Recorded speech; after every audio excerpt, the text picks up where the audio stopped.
मुझे लग रहा है कि मुझे अब राजनीति में आना होगा और राजनीति में आके पहले मुझे केसरिया वध स्तूप का काम करना होगा, क्योंकि मुझे राजनीति में आना पड़ेगा और आवाज़ बुलंद करके केसरिया वध स्तूप को ठीक करना पड़ेगा। वध स्तूप पे 1 तारीख को जो घटना हुआ है, क्या घटना हुआ उस दिन मेरे बिहार के लोगों को, भाई को, बहनों को, चाचा को, चाची को लाठी डंडे से मारा गया है। तो क्यों ऐसा हुआ? ऐसे इसलिए हुआ क्योंकि वहाँ पे मैं भी वहाँ 2 बजे तक था, 2-2:30 बजे तक ऐसी कोई घटना वहाँ नहीं घटी थी। नहीं, उसके बाद घटी है और घटना घटी है और काफ़ी हिटिंग लाठी चार्ज हुआ है और काफ़ी लोग वहाँ पे चिल्ला रहे हैं, दौड़ रहे हैं। और मेरे पास मोबाइल पे कॉल आया कि संदीप भाई आप कहाँ पे हैं, हम लोग यहाँ पिकनिक मनाने आए थे, मुझे मारा गया है। तो मैंने बोला नमस्कार, मैं हूं अफसर कमाल और आप देख रहे हैं न्यूज टाइम्स। देखिए, न्यूज टाइम्स की टीम जो है आज पूर्वी चंपारण जिले के केसरिया में मौजूद है। देखिए, न्यूज टाइम्स के कैमरे के सामने आज सुपर एक्सक्लूसिव में बात करने के लिए मौजूद हैं केसरिया क्षेत्र के बेहद ही खास शख्सियत जो किसी परिचय का मोहताज नहीं है और केसरिया प्रखंड के पूर्वी सरोतर पंचायत के रहने वाले संदीप कुमार शाह, जो लॉयर की दुनिया में दिल्ली पटियाला कोर्ट में AR के पोस्ट पे कार्यरत हैं और पिछले कई सालों से दिल्ली पटियाला कोर्ट में इनके नामों की चर्चा है और काफ़ी बेहतरीन जो कार्य है और प्रतिष्ठित कार्य से जुड़े हुए हैं। मैं बता दूं कि ये ऋषि बंसल जो दिल्ली हाई कोर्ट के वरिष्ठ अधिवक्ता हैं और श्रवण बंसल जो दिल्ली हाई कोर्ट के वरिष्ठ अधिवक्ता हैं, इनके अंडर में ये काम करते हैं और सामाजिक कार्यों से भी जुड़े हुए हैं। और गाँव में विजन कोचिंग सेंटर के नाम से कोचिंग का संचालन भी होता है, जहां पे सैकड़ों बच्चे, गरीब असहाय बच्चे जो है अपनी शिक्षा प्राप्त कर रहे हैं। देखिए, हमारे साथ एक्सक्लूसिव बात करेंगे और इनसे हम कई सवाल करेंगे और जानने की कोशिश करेंगे कि चूँकि ये कई दिनों से अपने गृह क्षेत्र जो है और पैतृक गाँव में हैं और लगातार जन समस्याओं से जुड़े मुद्दे पे बात कर रहे हैं। मैं इनसे जानना चाहूँगा कि आखिर संदीप कुमार शाह के मन में चल क्या रहा है, क्या आप राजनीति में किस्मत आजमाएंगे या केसरिया के डेवलपमेंट को लेकर काफ़ी चिंतित हैं। न्यूज़ टाइम्स से बहुत बहुत स्वागत है संदीप जी। थैंक यू, आपने मुझे महत्वपूर्ण टाइम दिया। देखिए, मेरा मन ये है कि केसरिया वध स्तूप पे जो 1 तारीख को वध स्तूप पे 1 तारीख को जो घटना हुआ है, क्या घटना हुआ उस दिन मेरे बिहार के लोगों को, भाई को, बहनों को, चाचा को, चाची को लाठी डंडे से मारा गया है। तो क्यों ऐसा हुआ? ऐसे इसलिए हुआ क्योंकि वहाँ पे मैं भी वहाँ 2 बजे तक था, 2-2:30 बजे तक ऐसी कोई घटना वहाँ नहीं घटी थी। नहीं, उसके बाद घटी है और घटना घटी है और काफ़ी हिटिंग लाठी चार्ज हुआ है और काफ़ी लोग वहाँ पे चिल्ला रहे हैं, दौड़ रहे हैं। और मेरे पास मोबाइल पे कॉल आया कि संदीप भाई आप कहाँ पे हैं, हम लोग यहाँ पिकनिक मनाने आए थे, मुझे मारा गया है। तो मैंने बोला किस लिए मारा गया है, कुछ तुम लोग बदमाशी किया होगा। तो नहीं, कुछ बदमाशी नहीं किए थे, कोई वहाँ पे काफ़ी क्राउड हो गया था, प्रशासन सेवा सही नहीं था, इसलिए पुलिस ने हमें लाठी चार्ज करा है। उसके 15 मिनट बाद मुझे पता चला, श्रवण प्रभात SP superintendent of police visit किए और न्यूज़ के कैमरा लाए। मुझे देख के बहुत खुशी हुआ कि SP साहब इमिडिएटली आए और इस केसरिया वध स्तूप एक इलेक्शन का चर्चा बन गया है, बट इस पे काम नहीं हो रहा है। क्या लगता है, मतलब केसरिया वध स्तूप सिर्फ चुनावी मुद्दा बन के रह गया है? यस, चुनावी मुद्दा बन के रह गया। मुझे लग रहा है कि मुझे अब राजनीति में आना होगा और राजनीति में आके पहले मुझे केसरिया वध स्तूप का काम करना होगा, क्योंकि मेरे 5 लाख भाई बहनों, चाचा चाची को लाठी लगी है, डंडा लगा क्या है। मतलब आप संदीप कुमार शाह इसलिए चिंतित हैं कि केसरिया बौद्ध स्तूप को विश्व के मानचित्र पे जिसके लिए वो डिजर्व करता है वो अभी जगह नहीं मिल पाया? यस, मैं बहुत चिंतित करता हूँ कि हमेशा इलेक्शन होता है। अभी इलेक्शन नवंबर में हुआ, इससे पहले हुआ, बार बार नेतागण घूमे और ये कमेंट किए कि पहला काम इस पे होगा, पहला काम डुमरिया घाट पुल पे होगा। तो जब तक इलेक्शन नहीं होता, जब तक तो बात खूब चलती है, इलेक्शन होने के बाद इस पे चर्चा नहीं होती। आपका सीधा सीधा ये कहना है कि भाई ये आरोप है कि बौद्ध स्तूप सिर्फ चुनावी मुद्दा बन के रह गया है, विकास उस पर सिर्फ चुनाव तक ही होता है, चुनाव खत्म हुआ उसको बौद्ध स्तूप पर कोई चर्चा नहीं। यस, ये संदीप कुमार का ये कहना है। मेरा कहना ही है कि केसरिया वध स्तूप एक चुनाव का चर्चा बन गया है और कोई भी जीतता है, जीतने के बाद इस मैटर को चैप्टर क्लोज कर देता है।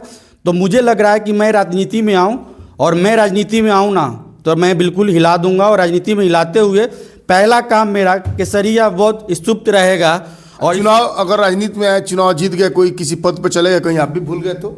नहीं, मैं स्टाम्प पेपर पर लिखित में दूंगा सर, मैं ऐसा काम नहीं करता हूँ। अच्छा, आप इतने अच्छे कार्यों से जुड़े हुए हैं, प्रेस्टिजियस प्रोफेशन से जुड़े हुए हैं, अब केसरिया के विकास की चिंता आपको क्यों सता रही है? छोड़ दीजिए, हमारे नेताओं के ऊपर ये जिम्मेदारी वो करा लेंगे। आप अपना दिल्ली कोर्ट में अपना काम कीजिए।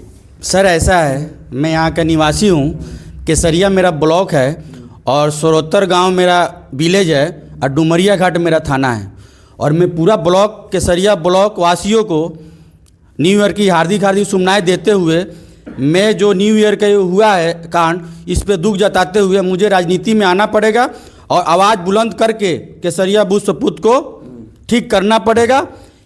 एंड और भी फ्यूचर में कोचिंग, मैं अभी विजन कोचिंग सेंटर में स्पीच देता हूं और मैंने इंग्लिश कोच देता हूं 10 मिनट का, क्योंकि विजन कोचिंग सेंटर का आप संचालक हैं या आप उसमें पार्टनर हैं? मैं पार्टनर नहीं हूँ, मैं वहाँ के जो डायरेक्टर हैं उनसे मैं परमिशन लेता हूँ, क्योंकि डायरेक्टर वो हैं, विदाउट परमिशन कुछ नहीं करता हूँ, उनसे परमिशन लेता हूँ। सर मैं आपके कोचिंग में विजिट करना चाहता हूँ और आपके बॉय को सम फूड सम स्नैक दे के और कुछ मैं लॉ के अकॉर्डिंग बताना चाहता हूँ और बिहेवियर के अकॉर्डिंग बताना चाहता हूँ और केस के अकॉर्डिंग बताना चाहता हूँ।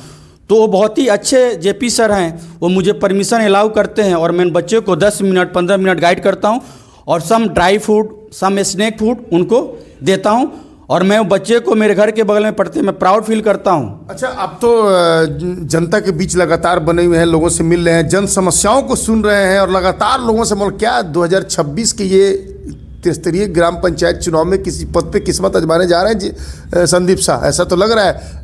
देखिए, मैं सोच रहा हूँ, मैं एक्चुअली मैं जॉब करता हूँ दिल्ली में, मैं अंडर में हूँ और मैं 16 ईयर से जॉब करता हूँ, मुझे बहुत अच्छा पैकेज मिलता है। मेरे जो बॉस हैं श्री श्रवण कुमार बंसल जी, एनडीसी बंसल जी, अच्छा पैकेज देते हैं और ये लोग मुझे अपने बच्चे की तरह मानते हैं। और इनकी मीना बंसल जी, हर्षिता बंसल जी, ऋषि बंसल जी की वाइफ है, मीना बंसल जी सर की वाइफ है। आज तक मुझे ऐसा फील नहीं हुआ कि ये मुझे बच्चों की तरह नहीं माने, अपने बच्चों की तरह मानते हैं और मुझे अच्छा पैकेज देते हैं और मुझे शुभकामनाएं भी देते हैं।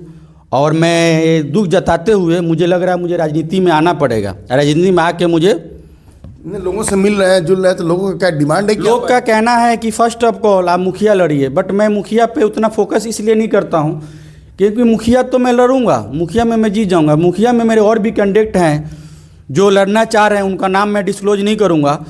तो मैं मुखिया छोड़ के मैं जिला परिषद अभी मशवरा विचार करेंगे? यस, विचार करूँगा। मेरे सीनियर सर हैं, उनसे भी मैं राय लूँगा और मैं अपने माता पिता से भी राय लूँगा। मेरे माता पिता सबसे पहले हैं, उन्होंने मुझे जन्म दिया, उनका आशीर्वाद लूँगा और पूरा केसरिया ब्लॉक को माता पिता से आशीर्वाद लेते हुए मैं चुनाव में चर्चित करके आने वाला हूँ। चुनाव में लड़ सकते हैं? यस, लड़ सकते। देखिए, जो है अब वक्त आ गया है कि 16 साल दिल्ली में रहने के बाद अब गांव के लिए मूव कीजिएगा और गांव का विकास का और गांव की तरक्की का चिंता सताने लगा है आपको। अच्छा, केसरिया प्रखंड को विकास के मामले में कहाँ देख रहे हैं संदीप जी? क्या लगता है वो डेवलपमेंट हो गया जो होना चाहिए?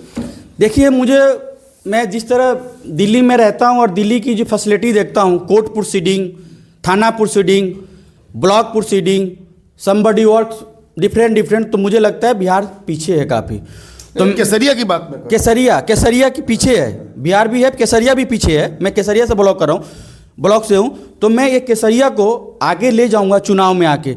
और मैं बहुत सारा मैं देख रहा हूँ थाना है, साफ़ सुथरा नहीं है, जगह नहीं है बैठने के लिए, बहुत सारा चीज़ देख रहा हूँ, स्कूल में पंखा नहीं है, बहुत सारा गंदा है, बहुत सारी चीज़ें। सब पे फोकस होगा इस हाँ, मेरा सबसे पहले फोकस होगा स्टूडेंट पे, क्योंकि शिक्षा सबसे जरूरी, शिक्षा पे ज़्यादा काम होगा। यस, शिक्षा जरूरी है और सारे स्टूडेंट्स से मैं यही रिक्वेस्ट करूंगा कि इंग्लिश टीचिंग करें, क्योंकि इंग्लिश टीचिंग है इम्पोर्टेंट टॉकिंग है, because somebody peoples talking about to English, तो बेटर लैंग्वेज हिंदी, तो don't like for Hindi and English, both like Hindi. Because अगर विदेश से कोई लोग आता है और बोलता है वेयर इज द विदरी थाना, वेयर इज केसरिया थाना, तो समबडी इंग्लिश नो, तो where is what is the meaning, तो वेयर इज पैलेस, तो वेयर इज पैलेस विदरी थाना, तो go straight take left and right. तो मैं स्टूडेंट से, केसरिया ब्लॉक के स्टूडेंट से रिक्वेस्ट करूंगा कि आप लोग इंग्लिश पे फोकस बनाइए और माता पिता से आशीर्वाद लेते हुए पढ़ाई पे ज़्यादा ध्यान दीजिए। मैं अगर आ गया राजनीति में तो सबसे पहले मेरा रहेगा स्टूडेंट को शिक्षा देना और स्टूडेंट को फैसिलिटी देना।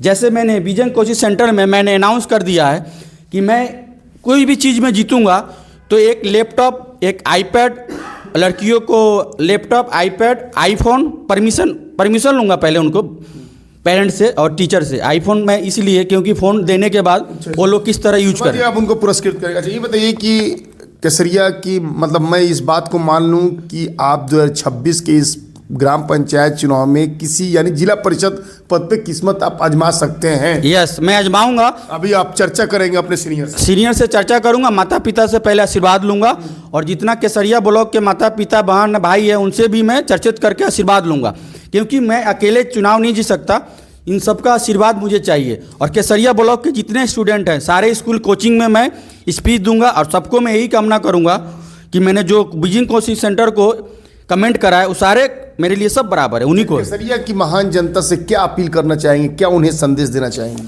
मैं केसरिया को महान जनता से आग्रह करूंगा कि मैं अगर इलेक्शन में आऊं तो प्लीज़ वोट सपोर्ट मी और मुझे जिताया जाए, उसके बाद देखा जाए मेरा काम। एक बार युवा नेता को मौका दिया जाए, इसलिए क्योंकि देखिए फाइल से, पेपर से काम नहीं होगा, अब सोशल डिस्टेंस काम करना, वाईफाई से काम होगा।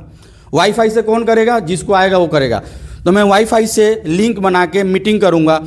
मैं सीओ, थाना एसएचओ को कांटेक्ट में रहते हुए इमिडिएटली एक्शन लूँगा और मैटर डिस्पोजल कराऊंगा, क्योंकि डिस्पोजल भी ज़रूरी है। डिस्पोजल इसलिए ज़रूरी है कि every day number of FIR registered this थाना, number of issue of the CO block for property matter, land dispute matter. तो first of call take immediately action for civil matter, थाना मैटर। तो इन लोग से बात करते हुए डिस्पोजल पे ज़्यादा ध्यान रहेगा। चलिए, बहुत बहुत शुक्रिया मुझसे बात करने के लिए। Thank you so much. महत्वपूर्ण टाइम आपने मुझे दिया, न्यूज़ टाइम्स अपने महत्वपूर्ण time. Thank you so much. देखिए, जैसा कि आप देख रहे थे कि इस वक्त हमारी बात जो है सुपर एक्सक्लूसिव में मशहूर सामाजिक कार्यकर्ता, समाज सेवी और दिल्ली पटियाला सिविल कोर्ट के वरिष्ठ मतलब कर्मी हैं, वहाँ पे ये काम करते हैं, और दिल्ली हाई कोर्ट के वरिष्ठ अधिवक्ता ऋषि बंसल और वह सरवण बंसल के ये असिस्टेंट हैं। और ये जो है पिछले काफ़ी दिनों से अपने क्षेत्र में एक्टिव हैं, लोगों के बीच बने हुए हैं, लगातार समाज सेवा से जुड़े हुए हैं। तो मैंने जानना चाहा था कि आखिर इनके मन में चल क्या रहा है, क्या ये किस्मत आजमाने के लिए तैयार है 2026 के इस त्रिस्तरीय पंचायत चुनाव में। तो उन्होंने साफ तौर पे कहा कि ये जिला परिषद के प्रत्याशी बन सकते हैं, लोगों से मशवरा चल रही है। देखिए, न्यूज़ टाइम्स लगातार आपको अलग अलग क्षेत्र से सुपर एक्सक्लूसिव इंटरव्यू अलग अलग प्रत्याशियों से बात कर रही है और आप तक पहुँचा रही है। इसलिए आप न्यूज़ टाइम्स के फेसबुक पेज को लाइक कीजिए, यूट्यूब को सब्सक्राइब कीजिए। धन्यवाद।